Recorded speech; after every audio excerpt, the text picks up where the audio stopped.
Alright, so welcome back to Tales of the Surp. Uh, I'm SP here, and I got a very interesting pistol for you guys today. Uh, this is the FEG. I believe this is a Kastner import. Let me look on the. And you can see. Yep. This is a PJK-9 HP. So this is a Hungarian high power clone. Now, there's all kinds of speculation about these. Were they produced under approval from FN, or are they just a communist bootleg? From what I can gather, and I've looked this up, there are documents. I can't read Hungarian or French, so obviously I don't know this 100%.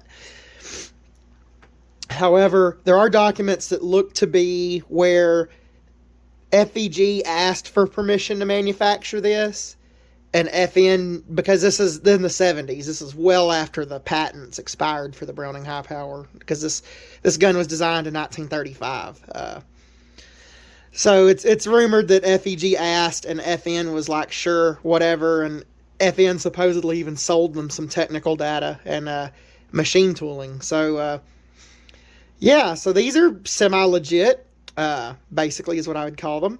They are forged frames and slides. I do like that. The triggers are a little bit rougher than FN high powers I've actually handled.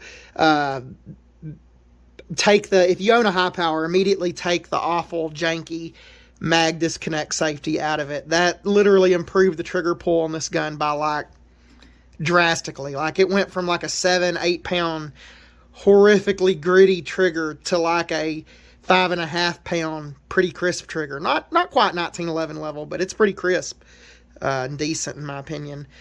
The mags still don't drop free. That might be just because all the magazines I have for this are old ass, I believe, British or Canadian fucking high power mags, and they do work. This gun, I do have springs ordered. I'm going to replace pretty much every spring in this gun. From what I understand, this is not really surplus, but it's going to go in Tales of the Surp anyways. This gun was imported new into the U.S. in, I believe, the mid-'80s, and yeah, it needs the springs changed. The springs are approaching 40 years old, and it's probably just sat in a gun cabinet.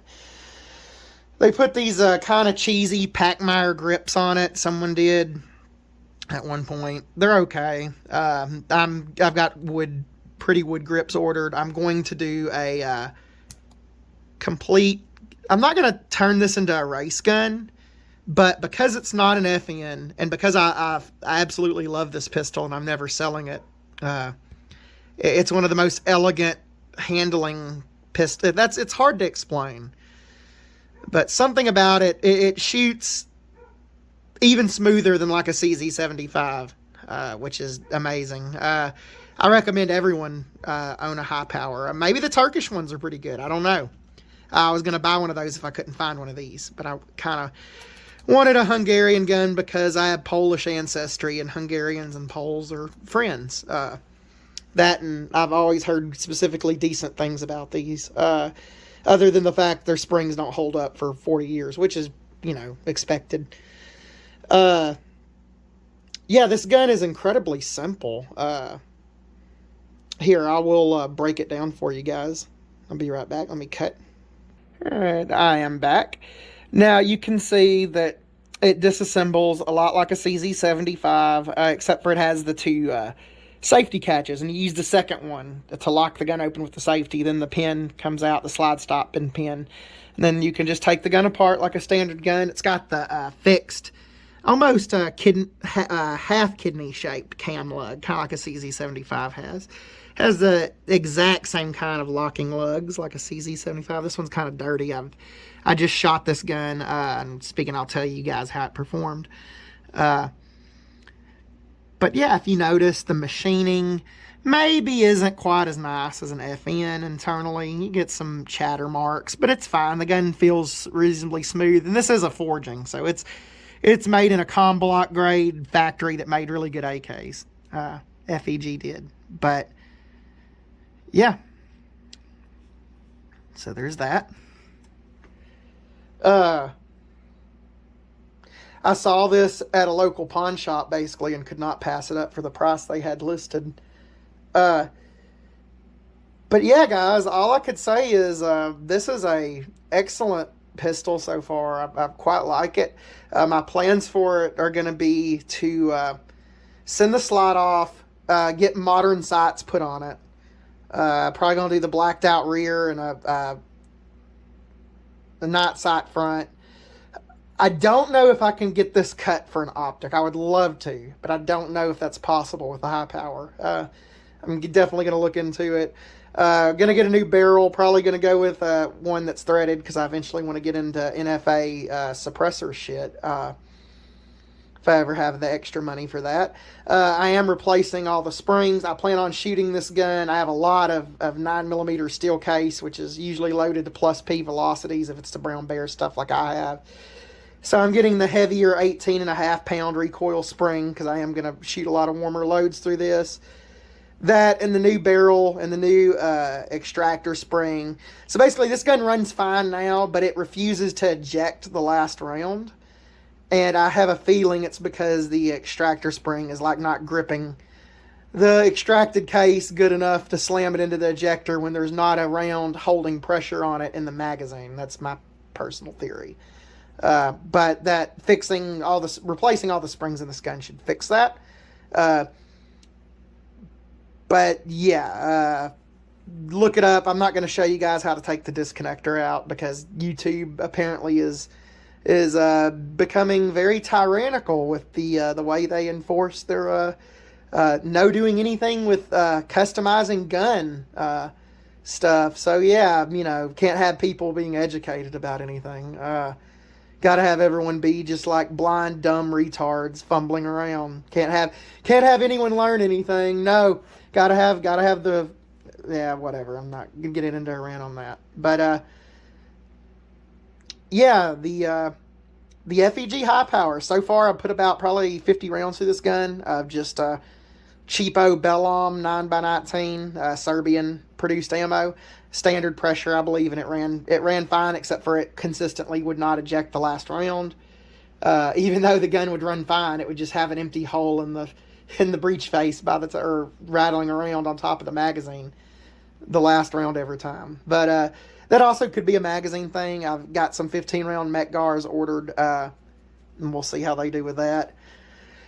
But yeah, I look forward to this project. I actually want to do some work on the trigger, make it better. It's already pretty good, but I'd love to get it like super good. And then also this safety. It's tiny and it's not very positive. It kind of clicks, not really. I'm gonna go with I might do an ambi safety on it. Don't know. Of course, we're gonna get nice wood.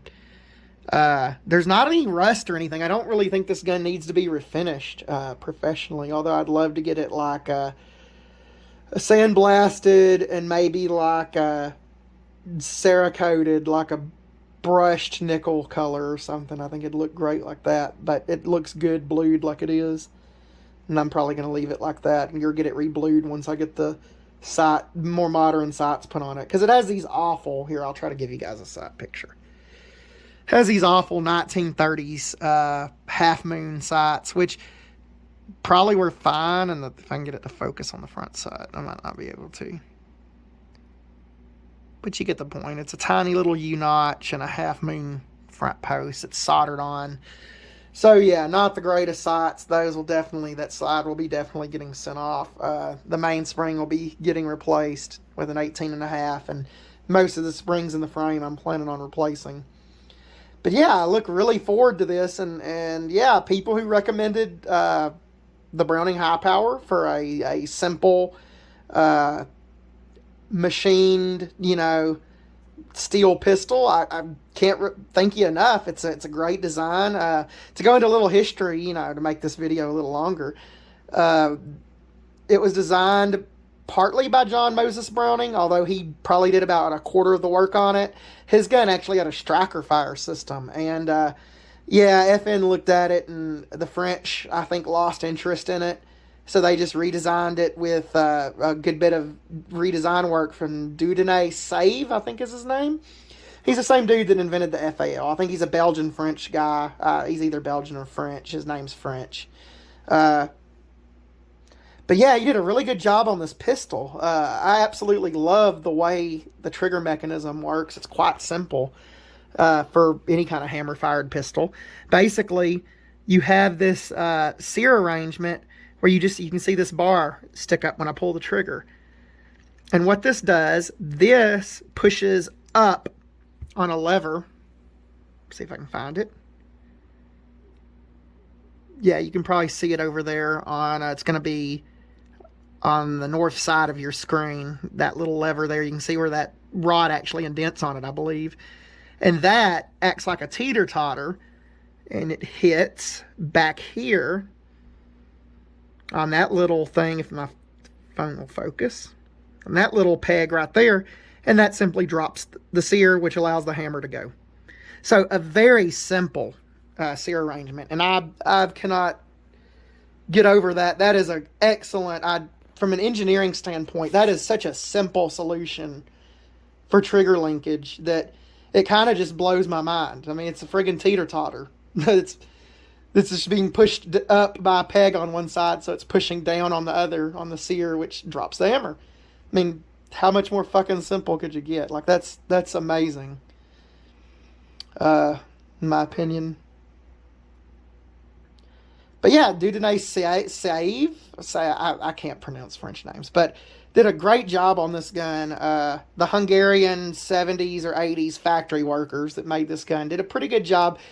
You know, it's communist era. It's not going to have the most pretty machining, but it's going to be fucking tough, and it's going to be made out of good forged steel. It's not going to fucking blow up in your hand unless you're like running Bubba's pissing hot hand loads that are like 40K PSI 9mm fucking hand loads. But yeah, can't recommend the FEG high power enough. If you can find one, don't overpay. I traded a surplus Jericho for this, and I like it way more. I mean, there's nothing wrong with the Jericho. I wished I did a review on it.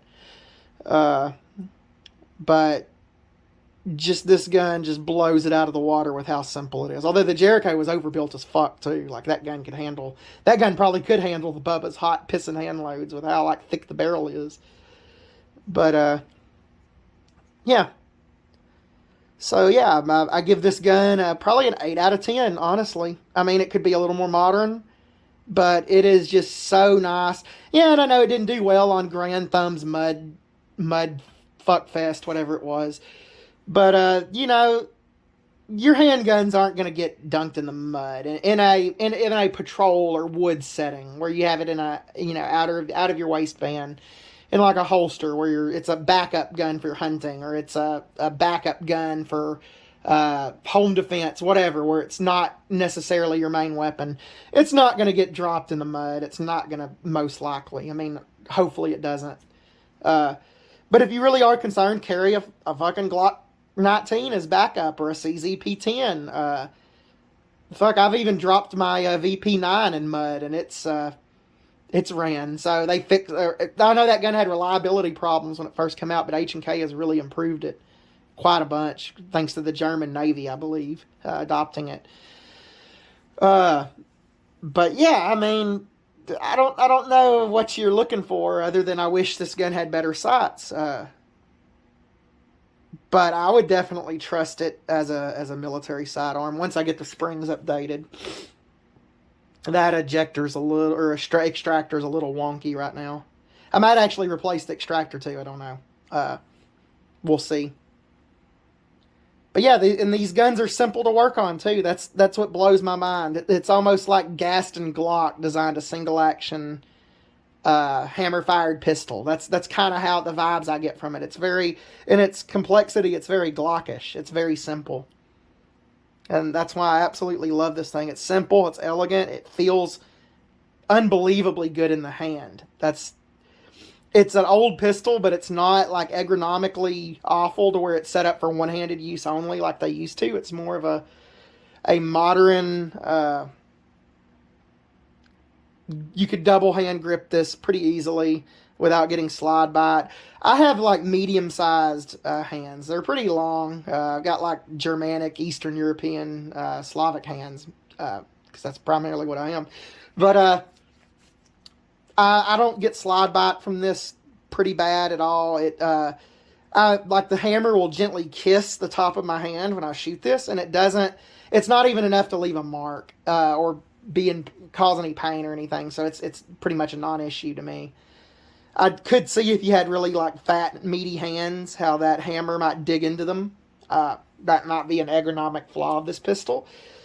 However, you could send it off and get a gunsmith to custom fit another, probably dovetail in or weld another beaver tail on, and you'd be fine then. But I mean, for me personally, this is one of the nicest feeling handguns I've ever handled.